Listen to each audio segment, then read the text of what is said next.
Olá a todos, espero que se encontrem bem, boa saúde e, tal como eu, com o desejo de passarmos mais uns momentos na presença de Deus, falando acerca da sua palavra e daquilo que Deus tem certamente para construir e continuar a aperfeiçoar nas nossas vidas.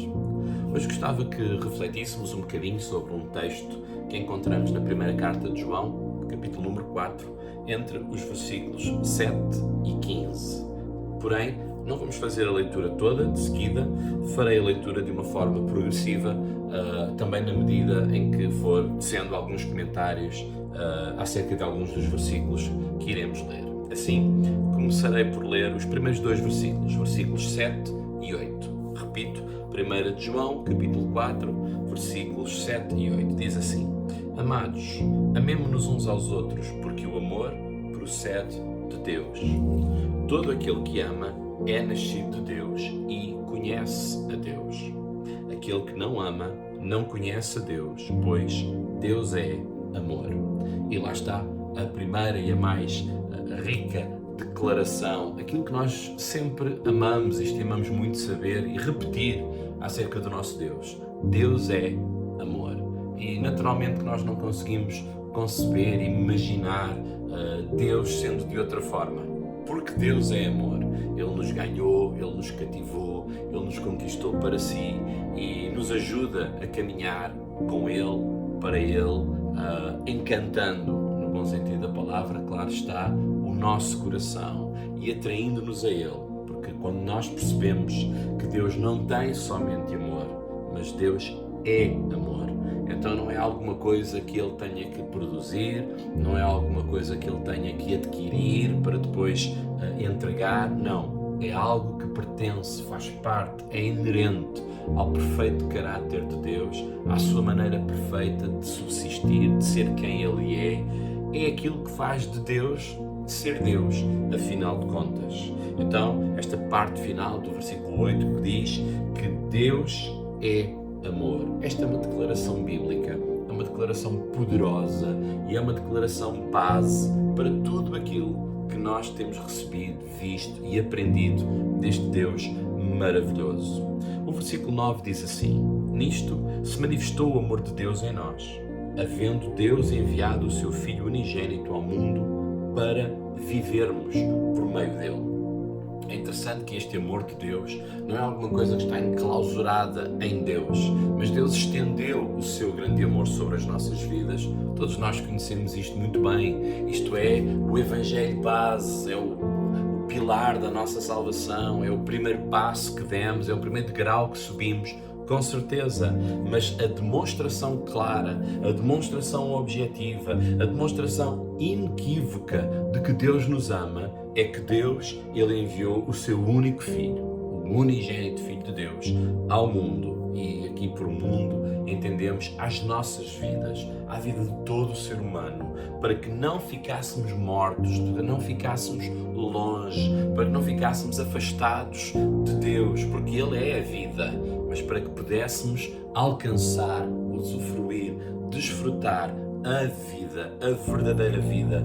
A parte final diz para vivermos por meio dele. Ora, se foi pelo amor que Deus enviou o seu Filho, para que por meio do Filho nós pudéssemos viver, então nós podemos dizer que a vida que temos em Deus, ou que recebemos de Deus, ela é possível por causa do amor de Deus.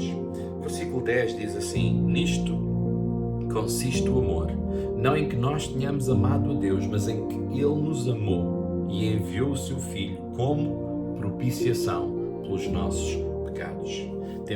Sabemos muito bem que o único obstáculo para o relacionamento entre o homem e Deus é quando o homem ele está encerrado, ele está dominado, ele está aprisionado pelo pecado. Pecado não é uma palavra morta, não é uma palavra abominável, não é uma palavra indesejável. Pecado é apenas e só a descrição daquilo que fazemos, da forma como fazemos, da atitude como fazemos, tudo aquilo que desagrada a Deus e que nos coloca num caminho de afastamento da vontade de Deus e do propósito de Deus. Pecar, como muitos de vós bem sabeis, significa falhar o alvo. Deus tem um alvo para a vida de cada um de nós e esse alvo, ele é maravilhoso, ele é fantástico, não há nada tão bom como a vontade de Deus, e porque Deus nos ama, ele enviou Jesus Cristo a este mundo para nos dar vida e para que nós obtivéssemos vida.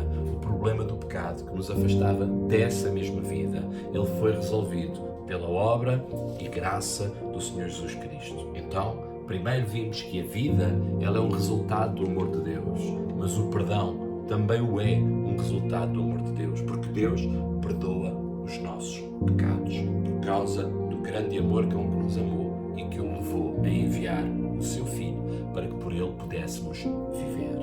Depois diz-nos o versículo 11: Amados, se Deus de tal maneira nos amou, também nós devemos amar uns aos outros. E é interessante, não é? Que nós aprendemos a partir daqui algo tão elementar e tão simples. O amor de Deus, tal como não ficou reservado no céu, não ficou guardado no céu, Deus não ficou com o seu grande amor só para si, mas Ele partilhou o seu amor connosco. Agora que nós somos atingidos, alcançados, transformados, perdoados e passamos a viver por causa desse mesmo amor, Deus diz-nos, da mesma maneira que eu sou amor, não é? E que eu vos amo, também vocês, que agora participam da vida que eu vos tenho dado, devem viver amando-se uns aos outros. Sabem, como cristãos, nós não podemos nunca ignorar este mandamento. De nenhuma maneira nós somos verdadeiramente discípulos de Jesus. Homens, mulheres que testemunham do perdão, que testemunham da vida, que testemunham do que significa ser um cristão, afinal de contas, se aqueles a quem nós prestamos este testemunho não forem objeto também do nosso amor. Afinal de contas, aquilo que em Jesus o tornou tão especial e tão único e tão distinto, tão diferente de todos os outros, é porque Ele fez o que Ele fez, ensinou o que Ele ensinou, foi quem Ele foi entre nós e continua a ser no céu. Porquê? Por causa de nos amar. Ora, da mesma maneira, o nosso testemunho, a nossa vida cristã, ela será tão luminosa, pensando que Jesus disse que somos a luz do mundo, ela será tão visível, pensando que Jesus disse que somos como uma cidade edificada sobre um monte, e ela será tão atuante, tão operante, pensando que Jesus disse que somos como o sal da terra, quanto nós amarmos aqueles que estão ao nosso redor, a quem essa luz, a quem essa visibilidade e a quem essa influência deve ou é feita, segundo também a oportunidade que Deus nos concede. Nós nem sempre pensamos que para sermos testemunhas eficazes também precisamos de amar aqueles a quem testemunhamos ou a quem damos testemunho. O versículo 12 diz assim: Nunca ninguém viu a Deus. Se amarmos uns aos outros, Deus permanece em nós e o seu amor é em nós aperfeiçoado. Claro que nós sabemos que nós mesmos ainda não somos perfeitos, mas nós podemos ter a certeza que, apesar de vasos imperfeitos, Deus quer continuamente aperfeiçoar em nós o seu amor. Dito de outra maneira, dar-nos a capacidade, dar-nos a oportunidade, ajudar-nos a amar uns aos outros. Até porque é na dimensão, ou melhor, na evidência desse amor que Deus é visto também, que Deus se torna notório. E podemos então dizer que este amor que deve estar em nós, porque o amor de Deus está em nós também, ele é também, este amor, ele é revelador de quem Deus é. E sabem, nós somos muito mais proximamente visíveis, não é? Essa é a nossa função neste mundo. E quando nós vivemos em amor, nós estamos a ser verdadeiras e eficazes testemunhas e testemunhos do amor de Deus, certo? Deus, Ele não é visível a olho nu, mas Ele é visível na forma como nós nos amamos. E afinal de contas, repetindo-me aqui um bocadinho, nós cristãos sabemos que estamos no mundo para que Deus e o seu amor sejam evidentes, sejam notórios, sejam visíveis. Versículo 13 diz assim: Também conhecemos que permanecemos nele, e Ele em nós, em que Ele nos deu do seu Espírito. Muitas vezes nós nos sentimos incapazes, nos sentimos incompletos, sentimos que nos falta alguma coisa. Sim, o Senhor não nos envia sozinhos.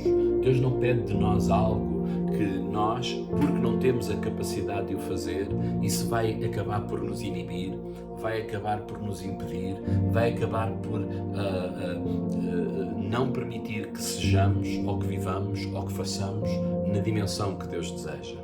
Deus nos enviou o seu Espírito. Então, há pouco começámos por dizer que Deus é amor. Enviou o seu Filho Jesus Cristo para termos vida. Enviou o seu Filho Jesus Cristo para o perdão dos nossos pecados.